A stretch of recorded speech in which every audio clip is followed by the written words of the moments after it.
बच्चों, माता पिता संतानों के लिए कितने कीमती होते हैं, इस बात को दर्शाने वाली दो घटनाएं तुम्हें सुना रहा हूं।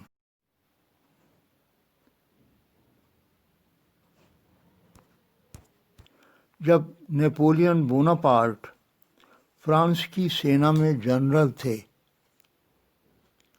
एक दिन उन्हें सूचना मिली कि शत्रु पक्ष के सैनिक आक्रमण करने वाले हैं।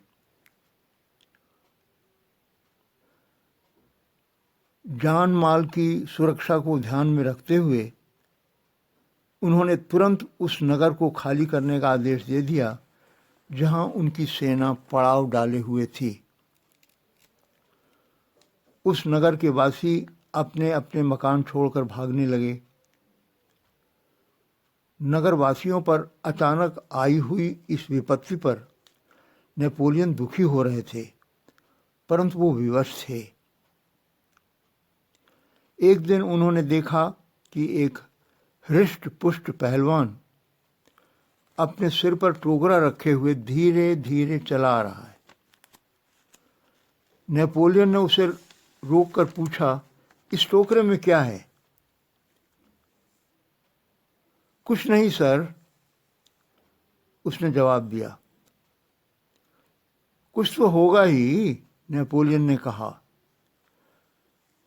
जी, मेरे जीवन की अमूल्य संपत्ति है इसमें, पहलवान बोला।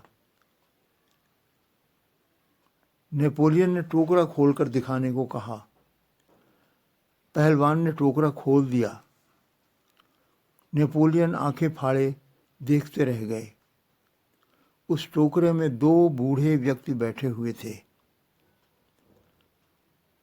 पहलवान ने कहा, ये मेरे माता पिता हैं। मैं इन्हें किसी ऐसे स्थान पर लिए जा रहा हूं जहां मैं इनकी रक्षा कर सकूं। नेपोलियन बोले, ठीक ही कहा तुमने। अपने माता पिता से अधिक मूल्यवान संपत्ति और क्या हो सकती है तुम्हारे लिए। फिर उन्होंने स्वयं रुचि लेकर पहलवान को माता पिता को एक सुरक्षित स्थान में भेज दिया।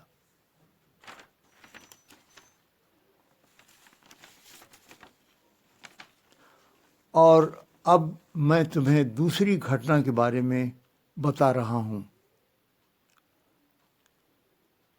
ये एक तिब्बती लोक कथा है जिसे आज भी लोग भूले नहीं हैं। तिब्बत के एक गांव में वान चुंग अपने बेटे के साथ रहता था। बेटे का नाम था सान चुंग। वहां के राजा के आदेश से बूढ़े लोगों को परिवार में रहने की अनुमति नहीं थी। परिवार के सदस्य उन्हें पहाड़ों पर अकेले छोड़ देते थे। पहाड़ों पर ही वे बूढ़े लोग भूख प्यास या रोगों से तड़प तड़प कर मर जाते थे। समय बीतता गया। वानचुंग बूढ़ा हो गया।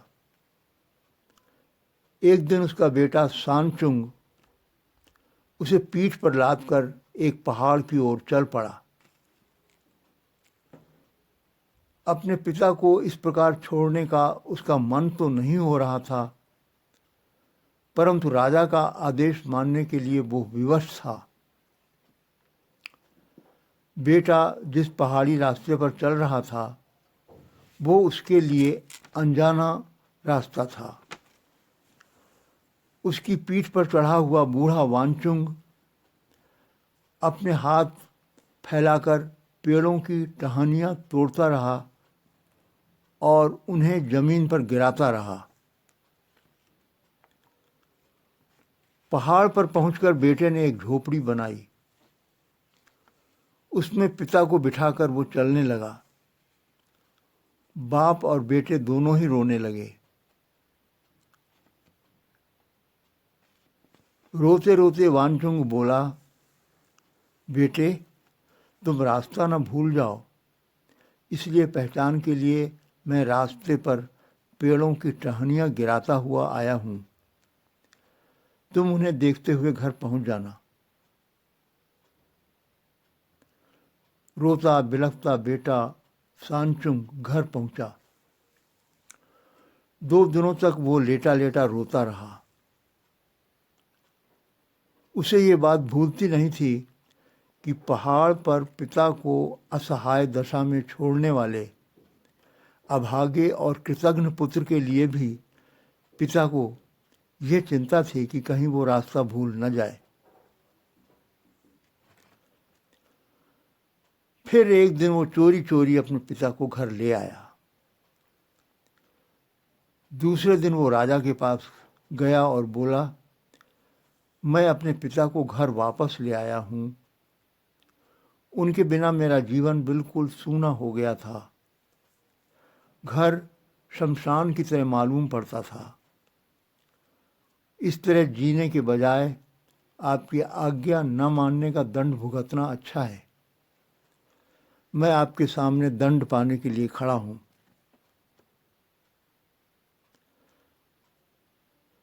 वानचुंग के अपने पिता के प्रति इस प्रेम से राजा बहुत प्रभावित हुआ। उसने वानचुंग को कोई दंड नहीं दिया।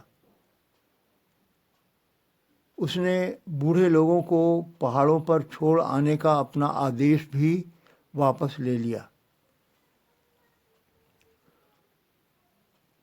बच्चों, माता पिता संतानों के श्रृंगार होते हैं। साबुन, पाउडर, सुंदर कपड़े संतानों का श्रृंगार नहीं है। तुम अपने माता पिता के श्रृंगार से अपने को सजाना।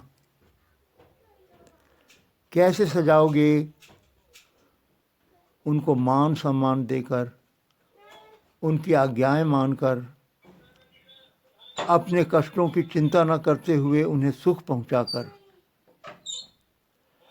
इस बात को नहीं भूलना कि माता पिता के श्रृंगार से अपने को सजाना ही तुम्हारे जीवन का सौभाग्य और सुख है। जय श्री राधे।